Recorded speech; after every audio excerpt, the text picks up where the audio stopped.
guddi gu mag gi ñu jagleel lépp dikkati na fii si Ndakaaru lépp nag di suñu moomeel du moomeelu Afrique guddi gi nag ñu fas yéene ànd di ko dundandoo ak njaboot gi xarit yeeg am di jàmm yi.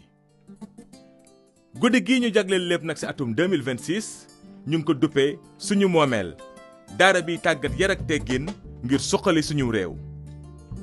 ñu ngi dig daje fukki fan si weerum juillet atum 2026 ginnaaw 19h30 fële ca esplanade du musée des civilisations noires. bés bi nag ñu ngi koy jagleel Buur Sine Njoxobaay Juuf ànd si ak waa Sine.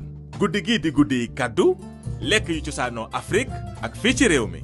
xew-xew bu màgg lay doon bu xale ak mag di gis boppam si ay lan lépp yu am solo ànd ci ak ay kàngam yu bàyyeekoo fii si Sénégal Afrique. docteur Massamba Gueye bu Sénégal KPG Burkina Faso 13 Yawo Côte d'Ivoire Iro Maman Niger ak yeneen léppkat yi bàyyeekoo fii ci Sénégal. Kër Leyti la maison de l'oralité et du patrimoine bu docteur Massamba Gueye di joxaat dundu suñu moomeel.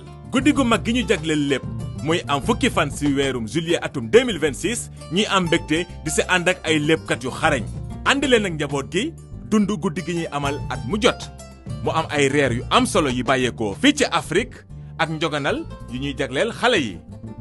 ngir bokk ci nag woote leen si numéro bii 77 199 09 46.